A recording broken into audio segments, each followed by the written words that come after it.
And the process of putting yourself out there and being vulnerable is going to come with disappointments more and more, depending on what your goals are. And when you combine that understanding, it's like, okay, well, maybe the cool part of athletics then is just as a means to stress test your self-acceptance.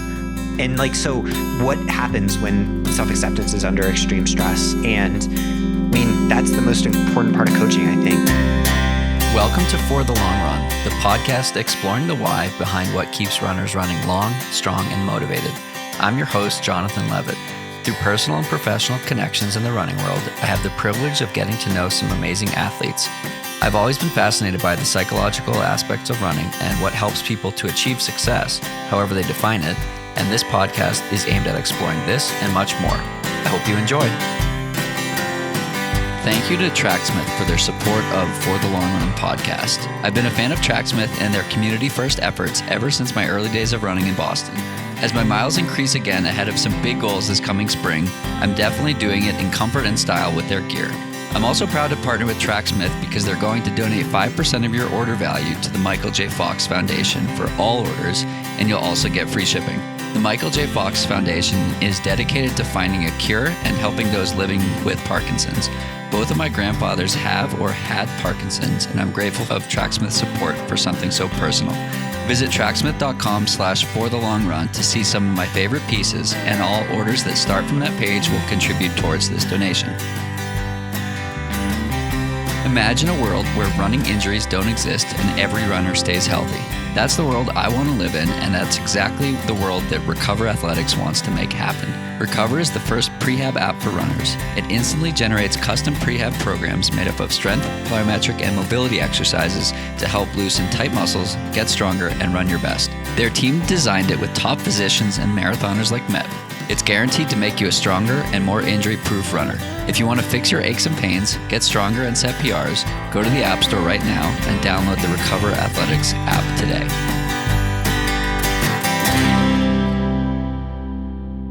Welcome back. I have David Roche here in Boulder, Colorado. David, thanks so much for taking some time to chat. I think this is round 3 with you. This is the coolest thing ever. I kind of have chills right now. I was just saying, this is the first, I believe, in-person podcast I've ever done. We're currently 3 feet from each other. It's a little bit intimate, so I have no idea which direction this is going to go.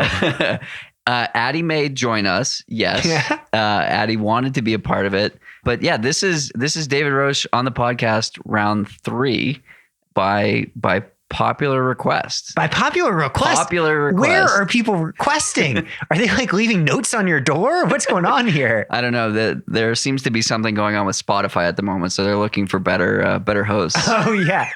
It's like, yeah, for all the Neil Young fans out here, that's what I represent. That, I've always said, Young or Neil Young. That's just me. Well, you're in your Sunday best, so that's yeah. A good start. So for those who don't know, who is David?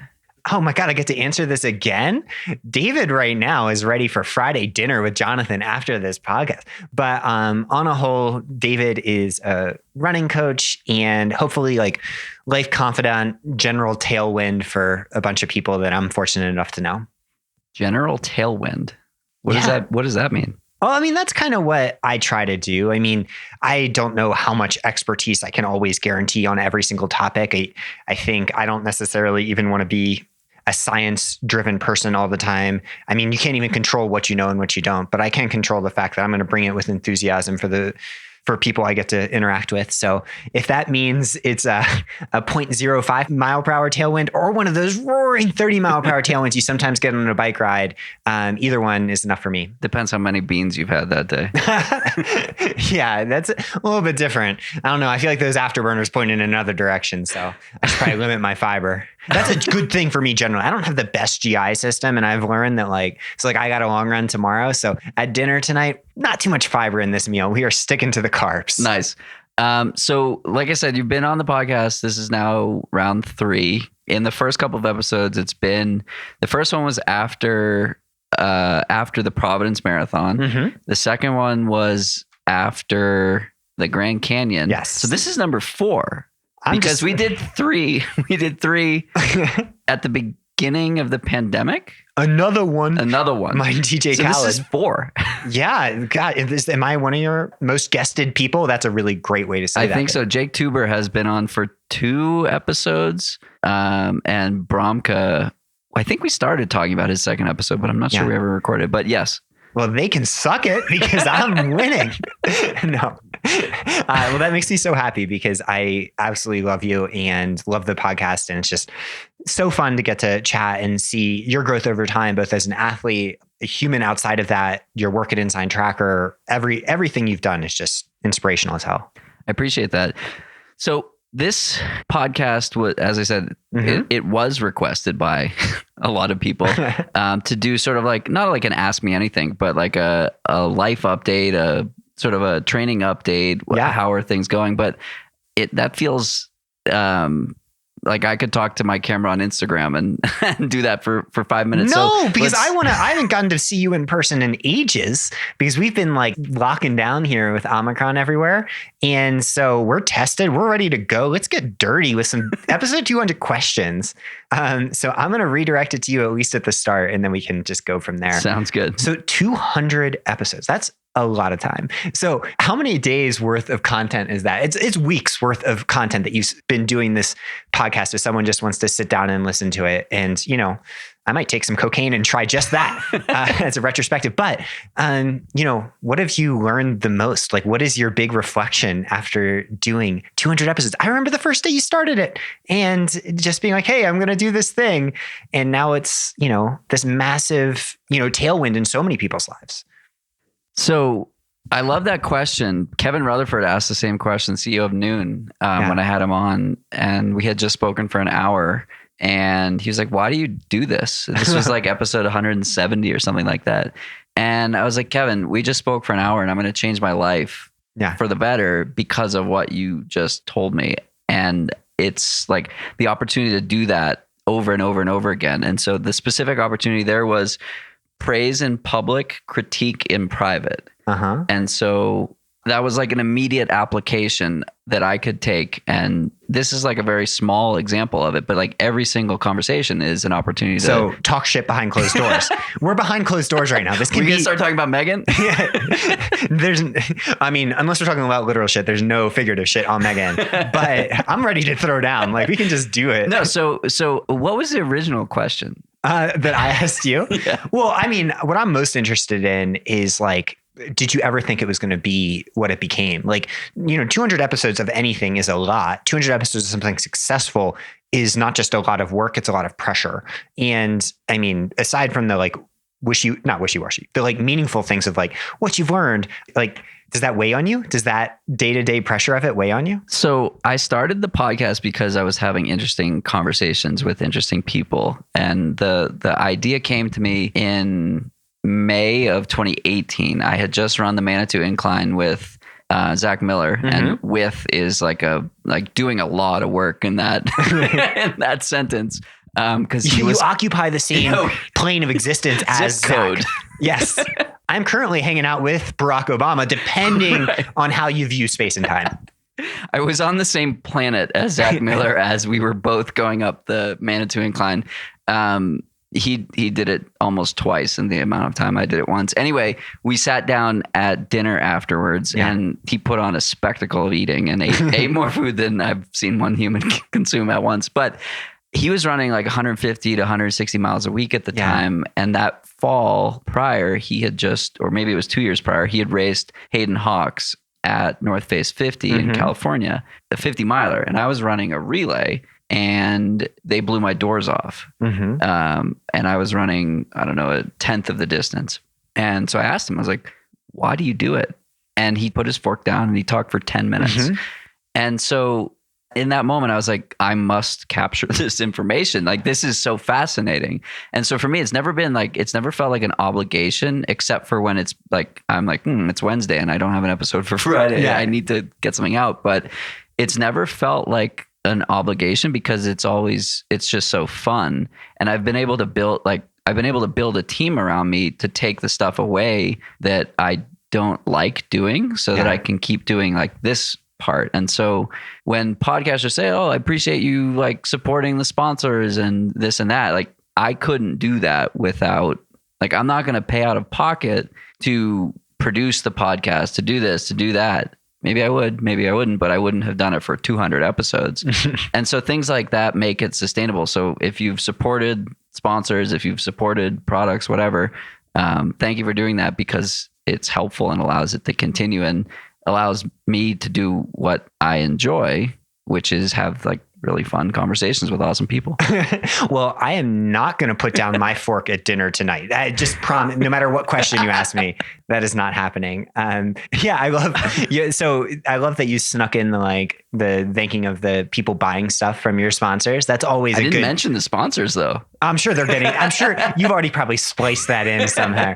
You probably got lube companies like left and right just lining up to be like, pitch Squirrel's nut butter a few times. Yeah. There's so much nut butter here. Like a disturbing amount of nut butter has been sold by this podcast. And I mean, if there's nothing else, like that can be on your epitaph. It's like, my man gave 15% off for some nut butter. Let's be honest. And they're not even a partner. Oh, really? Okay. I just assumed. But yeah, I mean, that's super cool. I also think it's really interesting how your athletic journey has unfolded at the same time. And so, I've gotten to witness that through coaching and being your friend and stuff. And I mean, how's the podcast interacted with your athletic journey outside of just like the questions of why? Like, has it made you like your athletics more, dislike them more? I mean, does it make it easier to get out the door? Like, how does it change things? Yeah, I mean, the craziest thing is just so being able to learn from, 150 to 175 professional athletes and understand that the challenges that they go through are the same challenges that everybody goes through. And the reasons that they're still doing the sport are the same reasons that you or I might still be doing the sport to some degree. I think the constant reaffirming of the importance of fun. I reference the conversation I had with Aisha Protlier all the time. And she's like, I'm 30 something years old and I've been doing this for more than 15 years. And if it weren't fun, I wouldn't be doing it. Yeah. And so here's an athlete who training for the Olympics is paid, sponsored. It's her job to compete and to win, but fun is the most important part. And she had to reschedule her first podcast because she was out to brunch drinking mimosas, celebrating Corey McGee's 800 meter PR in practice. And that's the epitome of fun, right? Like all these takeaways that I get to have from the podcast, applied directly to my life. So has that put pressure on you though? Because you've also gone through lower points with your own athletics, and you have these athletes that are on here talking about these well thought out whys and that it's fun and all that other stuff that comes and goes. Has that made you ever feel pressure to feel the same way when you don't? I mean, less on the podcast side of things and more on just the fact that I share so much about so many things. I had some races last year that didn't go well. Yeah. Most of them didn't go well, but the training went so well that the fact the races didn't go well, 5 years ago would have been horrible, but I was able to reconcile it and move on. Do you think there's a line between thinking about these questions and overthinking about these questions when it comes to things? No, sorry, go ahead. I mean, seriously though, because I think running can often take the place of moral philosophy for some people, especially, the way you interview guests, which I love. But the more you think about that and go down those rabbit holes, sometimes you're co-opting involuntary processes into making them something you think about very consciously. And that Falmouth. Yeah. Or I'm not even mapping this onto your own experience. Yeah. I'm just talking from, I'm projecting my own consideration, how I think about my athletics, where I need to consciously take my brain out of the picture, at least my conscious overthinking brain. But that's hard when you're doing a podcast where you're thinking a lot about these topics every single week with new people. Right. And does that weigh heavily on you at all? I don't think so. It doesn't consciously. Maybe it does subconsciously. We talked a bit last summer and fall about co-opting the narrative before it happened. Is that sort of where you're going? I don't know where the fuck I'm going. You tell me. I'm not a podcaster. Yes, you are. I don't ask questions. I don't interview people. I don't know what I'm doing. So maybe to answer that in a better way. Do you feel pressure to perform? To I mean, in any number of ways. I mean, you're in the public eye to a certain extent, and we're all celebrities in the social media world, whether it ranges from like one like on Instagram to Kim Kardashian. Yeah. But does that weigh on you? People do like monitor what you're doing, and you're putting yourself out there in a public way where it's not just about how you feel on the journey, even if you want it to be at times. Honestly, no, it doesn't. I don't care. Like, I used to care so much, and I mean care in I think the right application of it, where like I'm going to do what I'm going to do. And if that's not what, like, I'm going to run in the snow and grow an ice beard. Like that's what I find fun. If you think that's weird, I don't care. The sub 3 thing was like a thorn in my side because of, I don't know, there was a little bit of ego in it with how I train, who I run with, the number of attempts I made at it. And normally I don't, like, things people say don't normally bother me, except there was one guy. So at Inside Tracker, we used to send an email with me running along the Charles River.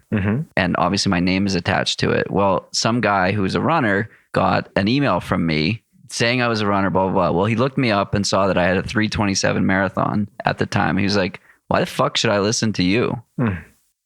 He emailed that? Or? Yeah, like literally those words to a random company that he was potentially going to buy something from. Yeah. He said, you ran that for charity and you ran a 3:27. What could you tell me that I don't already know? Yeah. And I don't normally get mad at things or people unless you've like wasted my time. That's like the one way to get me to be mad. And I was like furious for days. Yeah. And that just like ate at me. It's like, what could he tell you? He could tell you how to be a horrific asshole. You're not quite as good at that. That's about it. Yeah, I mean, that's actually an interesting thing to think about in the context of the podcast. Like, have you gotten negative feedback? So like, I see all the positive feedback. We all do. But any creator out there that does anything knows that one piece of negative feedback weighs more heavily sometimes than 100 pieces of good ones. Right. Does that ever get to you with the podcast? So it's crazy to say that I've like almost never received negative feedback. Yeah. I don't look at reviews generally, but like Was that a conscious decision not to look at reviews? No, I just like don't. Yeah. But I've looked at reviews 3 times. Okay. And the third time was like 2 days ago, and they were all fantastic. That's amazing. and then one of the comments was something like, he guides his guests to the answers that fit his narrative. And I'm like, we're talking about success and we're talking about fun. I'm not like trying to sway you politically. I'm not trying to, I mean, maybe I'm trying to get you to, buy products or whatever, but the narrative is how can I help you be successful? And I have these ideas or hypotheses of like why an athlete might be successful, and I'm guiding them down the road. But it's crazy that like, and I think a lot of that is being a white guy with the podcast and people generally not picking on people like us. So I think there's a lot of privilege. Speak for yourself. We have, I mean, granted, I'm sure it gets worse, but we have one of my favorite reviews on our podcast is just subject line pathetic, and then body of it, you're pathetic. We got a good one piece of hate mail a week. I'm amazed how you're out here rocking it. Okay, I don't know why, but maybe I haven't dug deep enough into the the comment section. That's a good thing. I like it. And I mean, it's interesting to think about your journey athletically from the 3:27 to sub 3 to everything you're doing now here in Boulder. So what's next? Like your episode 200, like, are you going to do it this way? Are you mixing things up? What's happening? So, I mean, I'd like to get back to doing more in-person podcasts. My first 58 were all in person, and then 100 and almost 100 were virtual. Yeah. I like this format so much more. There's like the banter prior to the podcast. There's like the actual, like you're sharing a space with someone. Sharing your aerosols, sharing various viruses. Yeah, exactly. It's just fantastic. Yeah. Sharing negative COVID tests prior. Honestly, I've never had a plan for the podcast, and I think that's why it's grown in the way it has, which I don't know if that's a good thing or not. But it's grown enough to be something that like now I have the means to employ other people to do the pieces of it that I don't. And like, that's what I want to continue. And then the relationships with brands, it's fun because like I get to try new stuff. But really at the end of the day, it's like, I just want to keep having interesting conversations with people and like challenge my own belief. Like I used to think it was crazy that like you should center training around fun. Mm-hmm. But through working with you and through like hearing it from 50 athletes, like it makes sense. Yeah. So I want to keep changing my own perspectives by having conversations like this, that I've had probably a dozen people tell me that I asked them questions that they'd never been asked before. And these are like well-trained, like media trained people who have been interviewed hundreds of times in their careers. Jesse Thomas in particular, he was like, after we recorded in 2019, he stood up, he was like, you asked me questions that nobody has ever asked me before. I'm actually going to share this. Jesse, have you ever seen a grown man naked? Jesse, do you like gladiator movies? Too, just nailing it. No, that's so cool. Like it's amazing what you've done. And I just want to say congratulations because, it's been inspirational just being a fly on the wall of that journey. Thank you. Why did you start your podcast? Oh, just to hang out with Megan. We started it during Tuesday date day. Yeah, we started during the pandemic. It's so fun because like we just talk about a bunch of random things in the context of life. Like if you look at our text message lists, that back and forth, we're just sending each other links or ideas all the time and have been for years. And having a place where we can talk about it and explore ideas that aren't just about running in a public way. It's been so fun and so great to develop creativity, but then also just amazing to learn from Megan. I mean, she's the smartest person I've ever met. And I love that other people get to see that too in this setting, just a glimpse of what like anyone that ever meets her gets to see. Very cool. So what's the future of the Swap podcast? Just hanging out every Tuesday, talking about things, getting some hate mail because we talk about very contentious topics. You're like, I don't try to guide people to political answers. I'm like, I do. I have a very clear agenda. And I think as a result, the first few weeks, some people were like, oh my gosh, I'm out. You're pathetic. Well, so it's an interesting point because you don't need the podcast, so you can say whatever you want. Like you started it without sponsors. You're not tied to sponsors. I'm not tied to sponsors. I don't need the sponsors to like make rent payments or put food on my table. So like if I say something that rubs somebody who's sponsoring me the wrong way, like fine. They just need some Squirrel's Nut Butter that when they're rubbed the wrong way, it does not change. Seriously, if anybody knows anyone at Squirrel's Nut Butter, contact David. He's clearly projecting. Yes, clearly. No, but I mean, I love that. And I think authenticity is what people love about you. Like if I had to give one reason why, like, I mean, in person, they love you because you're the fucking best. But in a podcast setting where, there's a million podcasts, it's that they know you're going to be genuinely authentic to who you are all the time. And I think people can totally sense that. And so for you, when you're asking these questions, this is very similar to conversations we always used to have. And like for us on our podcast, when we talk about like transgender athlete rights or, Black Lives Matter or whatever, like it's clear that that's also authentic to what we talk about at the dinner table or, with our wallets or whatever. And like, yeah, I mean, I think that that's one of the things that I'm most inspired by you about. And, definitely your podcast existing motivated us to do it too, because we're like, we love Jonathan. He's reached so many people this way. What a cool opportunity and avenue to do that. So, we just opened our computer and recorded on the desktop for a few weeks. And they're like, hey, let's keep doing this. And then we got a mic and now we just get to do it. And we don't have to schedule interviews, which is also, that seems like a nightmare. Yeah. Yes. Yeah. Well, that's because you're like the busiest guy in the world. I mean, I assume people on your podcast know, but what you do at Inside Tracker, you are the ultimate boss. I am so inspired by what you do at work in my own work life, like purely professional. And so like this fitting it in of your podcast is amazing. A coworker said to me today, she was having a chat with Tiana Bartoletta and the two of them were talking about like, I run all the time. I work all the time. I am on Instagram all the time. I'm eating all the time and I'm sleeping all the time. Like I've clearly figured out cloning. So stay tuned for episode 400 where my clone will be. That's cool. I mean, updates. You better believe I've gathered some hair samples since you've been here. Like we're going to have evil Jonathan Levitt that I create. that's going to get so many bad reviews, but it's going to be what fantastic. Is it like lead tasso? We got to make it. Yeah, exactly. Mine's not going to have a beard because yours does have a beard. It's going to be like being so inauthentic all the time, saying you need to run just so that you can get a beach body. And it's going to be like, fuck that guy. Just so that you have a foil, because right now you're making it look too easy. I don't know where to go from there. Hey, I'm just trying to keep you on your toes. It's episode 200. Yeah, you're right. Thank you again to Tracksmith for their support of the podcast. Tracksmith is a Boston-based running apparel brand born from a desire to celebrate both the history and the evolving culture of running. I have been loving their Van Cortlandt long sleeve, which pairs well with the Alston half tights on a brisk fall day.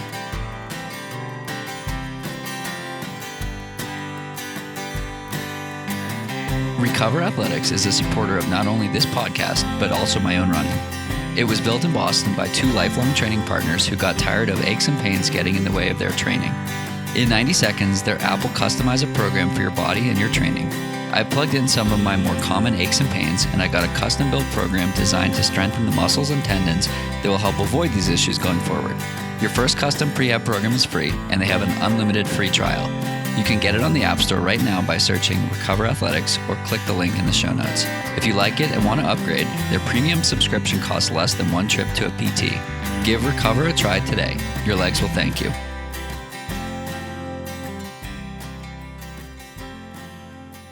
So, a question I ask a lot of guests, we're going to switch gears entirely. Hell yeah. A question I ask a lot of guests, and I've found a lot of value in hearing the answers of, or hearing the guests answer.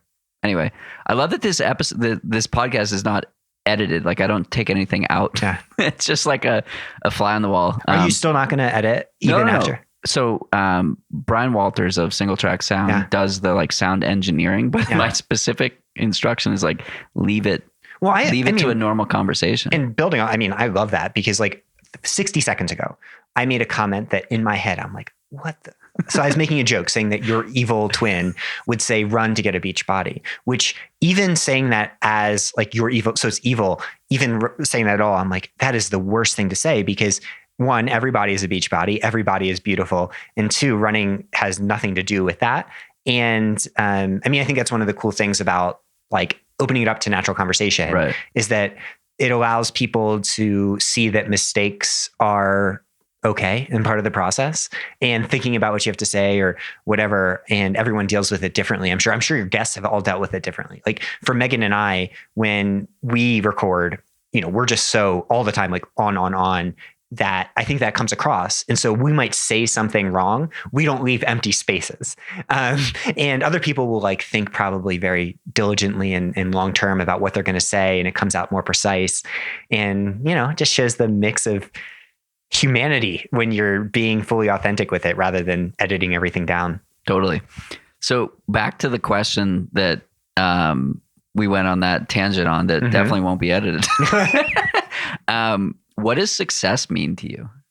Oh, I think it's all good. The more I think about this stuff, I think even defining something like success in a really specific way puts pressure on us to, achieve something when like, I don't know if that's what life's all about. And every philosopher has basically touched on this in their view of the universe. And I always come back to like how Kurt Vonnegut framed it. So in A Man Without a Country, he had two statements within a few paragraphs of each other. And it was essentially his way of saying as he was aging, this is what I think existence is. And the first is, we're here to help each other get through this thing, whatever it is. I love that line.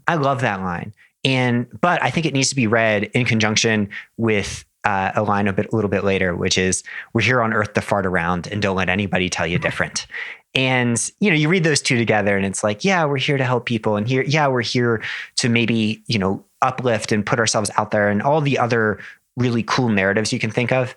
But we're also here to fart around. And if you don't do any of that stuff, you're also just enough as you are right there. Yes. It's been a while since I've heard you reference Vonnegut. Oh yeah. No, I go in and out. I sometimes like, I weave Vonnegut in every few years. It's like kind of how I cook with like tarragon. It's like, I'll be like, I forgot tarragon existed. I should just put it on things. I think like, and it's weird to say that because like in coaching, my job to a certain extent is not to think about what Vonnegut would say about running. My job is to make people get really, really freaking fast and then totally crush bitches on race day. And I love that part of it. But I hope every athlete I coach also knows that I'm doing it from the context of like, they can't let me down. That if they run really fast, that's great. And I'll celebrate that. If they DNF, that's great. And I'll celebrate that. But also if they get their promotion, I'll celebrate it. But on the flip side, you know, if they cheat on their spouse, I may not say great job, but I will say you're loved and you're enough just as you are. That's not where I thought you were going with that. Yeah, no, I gotta make it serious. Maybe that's the most interesting part about coaching. Like, you know, on past podcasts, we've talked a lot about running, and we can always do like a training specific topics or whatever that might be helpful for listeners. But the thing I wish I could share with people about coaching is just a window into training logs over the course of like, you know, 1,000 or 2,000 days, and the type of things that are contained within the human condition, and not just like obstacles that people face from the outside, but also like crap that we all do and mess up, and you know, things like that happen along the way. And so the reason I use cheating on your spouse is like, yeah, I've seen that happen, and I've seen people that are the ones cheating. And the point being, like, labeling narratives as good or bad about ourselves are probably things that we're doing all the time. Sometimes with really serious stuff like that. Other times it's just with like what we think of, you know, how our calf muscles look, or how we treated someone at a dinner party or whatever. And, you know, through it all, like when I say tailwind, I don't mean like a tailwind if you earn it. I hope, like, you know, maybe we can all be a little bit of a tailwind for almost everyone we meet, you know, assuming that like we're not contributing to harm. That's fascinating. One of the things so you've asked me about like takeaways from these 200 episodes. Mm-hmm. You've coached hundreds of people, and you've seen dozens and hundreds and thousands of days of amateur and professional athletes. I'm curious, what are your takeaways from the human experience? From training? Do your hill strides. By the way, eat plenty. While we're on the hill strides thing, yeah. I just want to say how challenging the hill strides were in Breckenridge. It was I imagine it was pretty snowpacked there too, yeah, right? Yeah. But it was giving me like throwback terrors of you gave me a 1, 2, 3, 4, 3, 2, 1. And then we tacked some hills on the end, right? Yeah. But those were hills. Yeah. And I ran out of turnover on like the 2.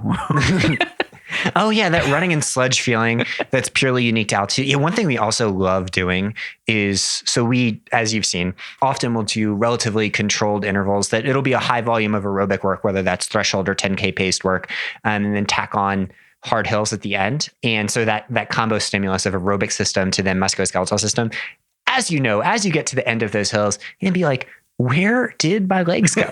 This is pure sludge. I cannot move. This is horrible. It was such a wild experience because I was like running and feeling strong. And then just like, it was like I had no legs left. Yeah, and it doesn't even hurt, which is maybe the coolest part about it. Right. Like we're not trying to get like the anaerobic burn or whatever is not our goal ever in training, because that might erode the aerobic system to a certain extent. But if we can get the benefits of the max output without having the anaerobic erosion of the aerobic system, it's so good. So sometimes it's like you're kind of having an out of body experience. Like it's a dream, like one of those dreams where all of a sudden you forget how to run. And that's kind of how it is. It's like my legs just returning no more power anymore, but I feel fine. And that's like super compensation defined. It was wild. And there's this spot on Boreas Pass in Breckenridge. And so it like you're cresting 10,000 feet. Yeah. And like at the spot you crest 10,000 feet, the legs go away completely. It's crazy. Okay. I want to get back to the question about your takeaways on the human experience. My takeaways on the human experience is that I'm a running coach and I don't know shit. No, but you see the life and the injury column of so many people. I think so to explain for those who aren't coached by Megan or David, it's all based on an Excel spreadsheet, and there's like a prescription of what you do. You write what you actually did. And there's a life and workout notes section, and there's like an injury section. And for me, the biggest sections initially were the first column where I was responding to the workout. And lately, and just in general, the life column finds itself to be the biggest. So I'm curious, like, is that common with many of your athletes? And Oh, yeah. What are you learning in those columns? I mean, it's totally the norm. I mean, I think one of the cool things about coaching too is you by necessity have to have a very zoomed out perspective. So when you're thinking of some athlete's journey, you're thinking of it in terms of, yeah, you have the micro, like what they're doing tomorrow, what they're doing next week, but you're also thinking month, year, 2 years, and even farther down the line. And once you start zooming out from that perspective, you start to learn that, okay, the highest highs and the lowest lows can coexist so in such close proximity in a person's life. And that's why we focus so heavily on the process and not the results. Like we really emphasize this because it's like, okay, if we can create this general life process, or at least support a general life process for an athlete where they're able to reach a little bit more self-acceptance, then all of it can add to this like beautiful tapestry in their lives rather than being like a conditional process by which running is just another performance review that you would do at work. And so, it's cliche to say running is a metaphor, but I think it really can be for the process of putting yourself out there, having great successes and great failures and doing them really close together. And the more you do that, the more you learn about existence. I mean, I think there's a reason that probably over half your guests essentially sound like mini Buddhas up here talking about, these deep questions. The answer is because if you're running, you're freaking stepping into the fire, and what comes out of the fire is so much more interesting than what went into it. Totally. The notion of like having the highest highs and lowest lows happen at the same time is so fascinating. And the zooming out and the whole process aspect, we were talking yesterday about Kate, my girlfriend, who just got a job. Who's the best ever? She is the best ever. Yeah. And it was one of those things where like I tried dating so hard. Like I was trying to date so hard. Yeah. I'm not sure that you say it that way. Anyway, I was putting a lot of effort into dating and it wasn't working. Yeah. And then when I stopped and I was like, whatever, what's going to happen happens. And if I'm single forever, that's cool too. We talked a lot about that in your log. We did. And that same exact thing, right? Yeah. And, the point being that gets back to like some of the cool things about being a coach, is I'm an expert on running training and some of the science there. I'm not an expert on relationships, but I'm a really good friend, I think. Once, and the coaching is cool because you get to interact with your friend, like a friend like you every day, and you get to see this process. And, the way you approach that was so cool because I think that process of dating, and you don't want to call them failures because you learned a lot, but, from your perspective at the time, they were not successes, was so essential to get you to that point. And that's the point that you were ready to meet, the ultimate love of Kate, And I think that that's such a metaphor for everything we do, that we craft these really cool narratives, these stories in our head of how things are going to unfold. But if they unfolded like that, nothing good, it would actually not be the Hollywood ending you think it is. It takes this like roundabout narrative that doesn't fit with the like story we want to tell ourselves. Right. Like if everything happened as you want it to happen, it would be so boring, right? Well, I don't know about that because I could think of some things I want to happen and I would be like, that'd be pretty sweet. But that's not reality, And like, so for you with the dating experiences and then meeting Kate, like I remember after you met Kate and you kind of had this, when I heard about it, am I allowed to talk about this? Yeah. Okay. And you can obviously cut out anything I say. We won't. Oh my gosh. She'll probably listen. So, oh no, Kate, you're amazing and I love you. But I like your perspective on it was not, oh my gosh, this is the one I need to be on my game. This is everything. It was maybe, and I'm going to be authentic and put myself out there, but also no pressure. And that was a fundamental shift and I'd seen in you. And I think it's a great metaphor for basically everything we do, is that like, if we put pressure on ourselves to fulfill either some narrative in our heads or some external narrative, even worse, it's like, no matter how it turns out, even if you win that Olympic medal, you're going to be depressed after you get off the medal stand. And it's so much more interesting if it's like the journey of finding it out is the whole point. And that's why we always talk about shooting your shots. It's not like, I don't care if the shot goes in. Like, yeah, it's cool. Yeah, we can put some big race win on our coaching website, but that doesn't mean shit at the end of the day. Circling back to the running aspects, since it's a running podcast after all. Let's talk about politics. Mike Pence said that that he didn't have justification today, that he didn't have justification to overturn the election results. So back to running. Oh, wow. Yeah, that's your daily politics. I did hear that the RNC said that it was political discourse on January 6th or something like that. Dude, we are living in upside down land. Anyway,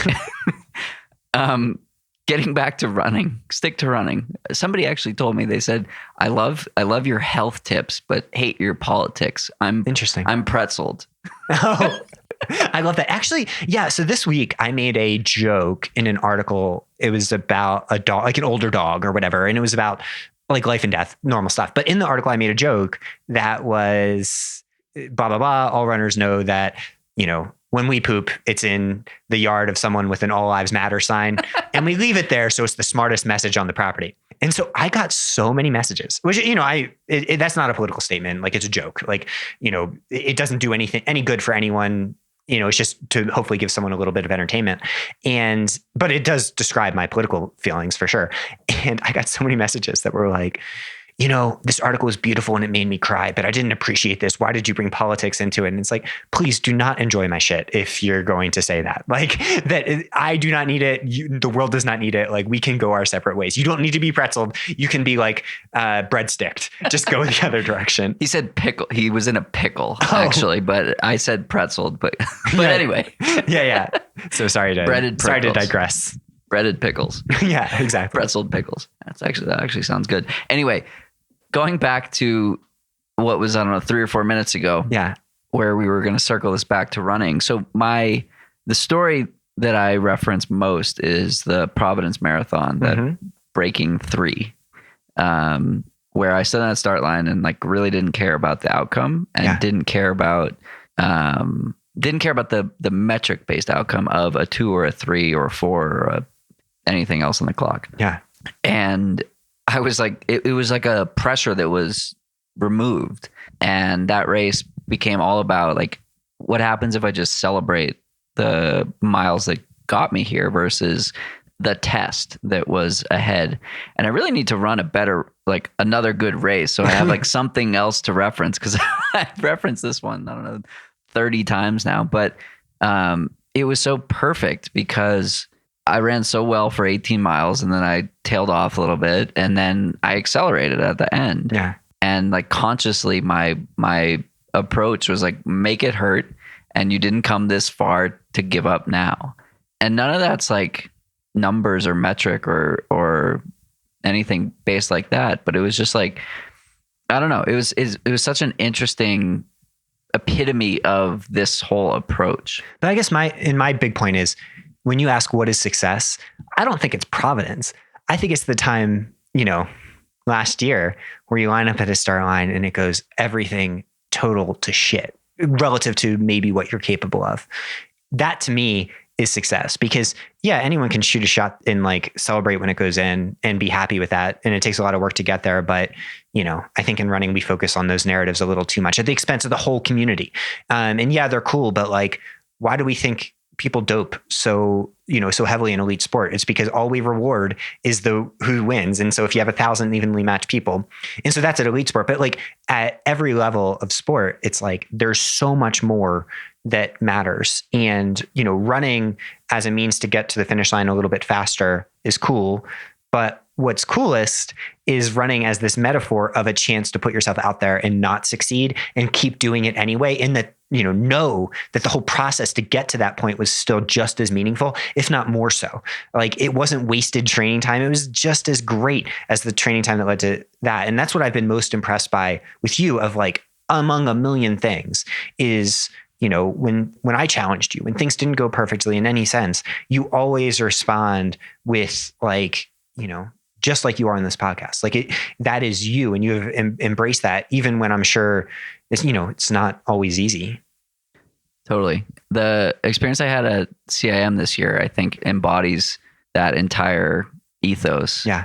When I ran with Kate, and her goal was on a good day 3:15, but she went into it not entirely certain of how it would turn out. And we ran through a 9 pace through 15, and then drank 3 beers between there and the finish line and finished pretty buzzed. And it was fascinating because she had two modes. It was 7:30 pace or walking. And so we were running next to people. We finished in just under 4 hours. And so we were running next to people who were running 9-minute pace. And they were like, what the hell is going on here? Because we were holding solo cups, drinking beers. And the joy that was on these people's faces when they would see people just like bombing by with beers and big smiles. It was fascinating because she was so sad, but then was able to turn it around. I think the point I'm trying to make is like, even on a like bad day, you can turn it around and like celebrate your body's ability to even just move. Yeah. And it gets back to the bigger point, which is self-acceptance and what that looks like. And it's really hard athletically, I think. And it's one of the reasons athletics is so magical because maybe we'll achieve it. But as we talked about, your highest highs and your lowest lows are in close proximity. And even if you're able to string together a bunch of highs, eventually your body's going to start failing as you age, and it's not going to be able to achieve exactly what it did. And the process of putting yourself out there and being vulnerable is going to come with disappointments, like, more and more, depending on what your goals are. And when you combine that understanding, it's like, okay, well, maybe the cool part of athletics then is just as a means to stress test your self-acceptance. And like, so what happens when self-acceptance is under extreme stress? And I mean, that's the most important part of coaching, I think, is like, I can't make everyone into a world champion. Maybe a couple people that I coach. Not with that attitude. It's true. But maybe a couple people, I've been lucky to coach some world champions. Maybe there'll be some more, and that's great. And I hope so. But maybe what I can do a lot more than that is just give someone like a person that will accept them unconditionally, so that maybe they're able to do that, just like I said before, a 0.05 mile per hour tailwind on that self-acceptance for themselves. So when I say being a tailwind, I don't mean a tailwind that pushes them faster in a run. I hope to be, a tailwind that pushes them a little bit faster in a podcast or a relationship, or, just the dirty business of being human. Very cool. A question that came up when I shared that I was going to have this episode with you. Somebody was curious how you have this much energy all the time. What drug is it? Chocolate? No, I definitely don't. The important thing that is layered on all of this stuff is, as we say, being authentic. Like, whatever we embody over time is somewhat of a choice on the background of whatever our brain chemistry is. And so, for me, I'm like nihilistic as can be. I'm like already thinking about death way too much, and have been since I was a little kid. And in the context of that, I'm just like, well, hopefully, I can give as much enthusiasm as humanly possible to the people around me. So like when I'm alone, it is a chill environment. This is not my baseline nature, I would say. I wasn't like this as like a kid or anything. Where does it come from though?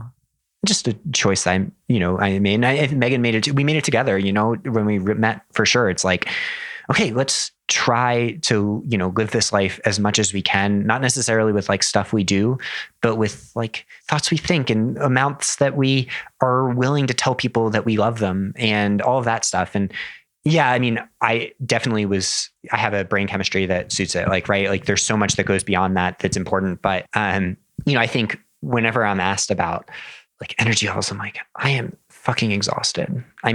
Every time I click on CNN, I'm like, oh my God. I think about my own journey, and like my motivation wanes all the time. And, the more I'm able to just fake it, eventually you're able to make it and you become that thing. And so, for me, it's like, I want to put as much energy into the fucking system as I possibly can, because entropy is ripping everything apart all the time. And if I'm trying to hold a little bit together for hopefully some other people that I'm fortunate enough that are let me into their lives, then I need to be bringing that energy, because otherwise, it'll fall apart around us. What part of your impact on the running community are you most proud of? I don't know. I hope that like the narrative of like self-acceptance is right at the forefront when it comes to how we talk about running performance. Not just in like literally in everyone, like including in the top professional athletes. Like, that's something we've been talking about from the beginning. And I like to think that we happened to catch a wave that really cared about that stuff. Also hill strides. And in conclusion, hill strides. Let's talk about hill strides. Yeah. But no, I mean, who even knows what my impact is? I'll leave that up for other people to decide. But I'm going to just try to keep doing like what I'm doing and doing it with Megan too, who gives me like the courage to know that when people tell us we're pathetic for, whatever it is. I mean, I don't even know what causes people to say that, but we do get some negative feedback, and like whatever that stuff is, it's like, well, the wind keeps blowing. Usually projecting. You don't know though. I mean, you assume so. It's easy to say it's insecurity or whatever, but I read some criticism. I'm like, that is a valid point. I am right there with you, good sir. But the wind keeps blowing. And so hopefully just keep on. Maybe that's the best way to end it. Keep on blowing. There's a sign. Can't go there. Yeah. Good place to end it, I think. Or a good place to end that part of the discussion. Yeah. I mean, yeah. And like, that's the coolest thing about your podcast. So like to make sure that that's at the forefront. Like, I am absolutely in awe of you. And I've told you this many times. And this is like, we're recording this right now, but this is just us talking in person for the first time in a while. Like, yeah, you're a badass at work. Yeah, you do this great podcast. To me, from the outside, you are Inside Tracker. Like, I know it's more complicated than that now that I know the company, but for years it was just you. And it's like, that is such a weight and a burden to carry. But what I admire the most is if you ask anyone about Jonathan, whether it's your biggest fan or if you have any enemies, your worst enemies. The pickle guy, I bet they say the same thing. And that's the coolest thing about someone's character you could ever imagine. It's something I really aspire to as well. Would you believe there's a lot of imposter syndrome behind that? For you? Yeah. Is there? Yeah. How does it manifest for you? So I was having a conversation with a couple of friends last weekend, and we were talking about personal branding and like how to carry myself on social media and this and that. And I kept mentioning like a lack of credentials or a lack of like specificity with being an expert at something. And my friend Diana was like, that's called imposter syndrome, right? I was like, I guess so.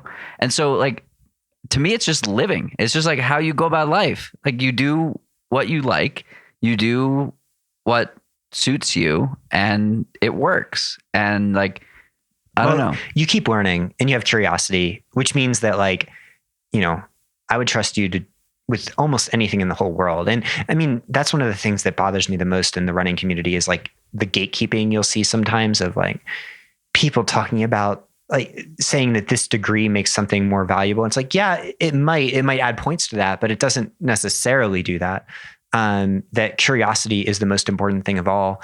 And, you see this in every part of life. And I think that that's often motivated from a place of insecurity where like, people doubt themselves and then they project it onto others and say, hey, I'm going to close this door behind me. And that's the coolest thing about you. Like never in any interaction I've ever had, have I seen you make someone feel less than to lift yourself up in any context. And it's like the coolest shit because you are I say this all the time. You are such a boss. The things you do at work, like, and I've interacted with you in a purely professional sense too, it's just remarkable. But like, even in that context, you're still treating people the same way. And, I imagine it's really powerful for your listeners to hear about the imposter syndrome because like, I know I experienced that a ton. How does that manifest for you? Oh, I doubt everything. A million times. Fortunately, Megan and I talk about it all the time. I don't necessarily put a label on it, but even thinking of the specific mechanics of coaching, like, I think people could look at a list of people we coach and their recent results and be like, oh, he's confident in his coaching. It's like, right now, Black Canyon 100K is next week. So this will be released. So this will probably be the day before Black Canyon, right? This will be released.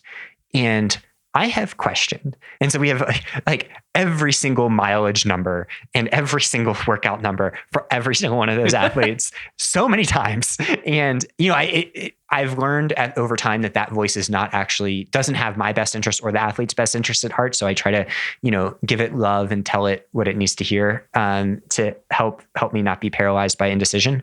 But, even in coaching, even after all this time and all this, whatever you might want to call it, I have it, and let alone in like everything else. Like we're in the middle of a podcast where I get to talk to one of my closest friends, and I'm still like, what shit did I say on that podcast that was dumb and is going to offend people or hurt people? It's like, I just want people to tell people they're so loved. But you know what I mean? And I'm sure you feel a little bit of that same thing. 100%. And the second guessing is like crippling for me sometimes, like, because of how much I share. Yeah. But I think that's the coolest thing about, and like, I think sometimes, and I tell people this about you all the time. It's like, Jonathan's the best. Like I'll say he is a golden retriever, and that is the biggest compliment I can give someone. He's like a golden retriever that knows it's going to die. Like he's bringing the existential heat with exact thing that that you get the vibes of. And the point being, like, you're saying, where does my energy come from? It's like, I know you enough to know that thing is a choice, right? That you've made over time to never make anyone feel less than, and to be this person that even as you experience your own anxiety and your own imposter syndrome, you're not going to, map that out onto others. And it's like, that's the shit right there. And so, imposter syndrome sucks, but maybe it's an important part of what lets you be that person. Maybe without it, you would be a dick. Yeah. You'd be blowing away. Well, I had 2 people ask your thoughts on Black Canyon, so I'm not gonna. Oh God! I'm just kidding. It was only one.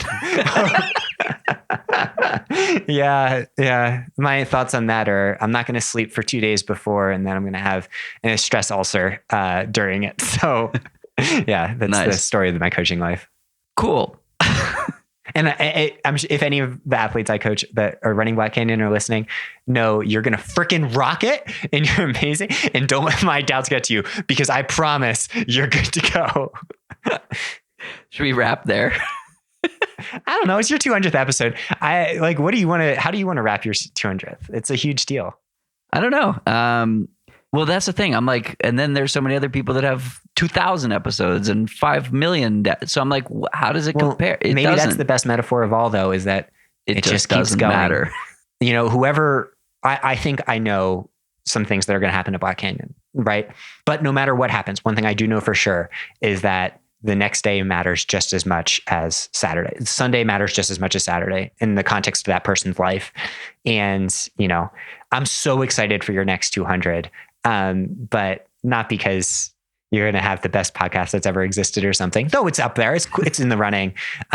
Just because you're putting yourself out there and inspiring people by being that badass golden retriever that understands its own mortality. And thank you for that. And I love and appreciate you so very much. Thank you so much. Episode 201 is Henry Howard, who I've become such a fan of. He's fantastic. His approach to life and coaching and being a master's athlete. I believe he ran this morning at like 4 a.m. in negative 10 degrees with snow on the ground. And I'm like, yeah, you're tougher than I am. Dude, and he's like in his 50s. I'm like, you're an absolute monster. And he won his first race ever last year. He is the best. I met him at the Boston Marathon in 2018. And it's always so cool to like meet these people that you communicate with online so much, and then just like get to experience them in person. Yeah. Oh my gosh. Yeah. It's so wild. And I mean, I'm so excited for things opening up more and more over the years just to get to experience that. But thank you for this opportunity. And for everyone listening, if you got this far, you're freaking amazing and so loved just as you are. Thank you for just being you. And hell yeah, you're the best. Cheers to that. Thanks everyone for tuning in, and join us next week on Thanks so much. Bye. That's it for today's episode. Like many long runs, it's sad when it has to end. I hope you join in next time on For the Long Run, and in the meantime, happy trails. If you enjoyed this episode, it would mean a lot to me if you shared it so that others can find it and enjoy it too. This podcast and the accompanying music has been produced by Brian Walters of Single Track Sound. For the Long Run's logo was created by Vanessa Wolf of Sterling Wolf. Show notes have been written by Ruby Wiles and is managed by Emily Holland. It takes a village.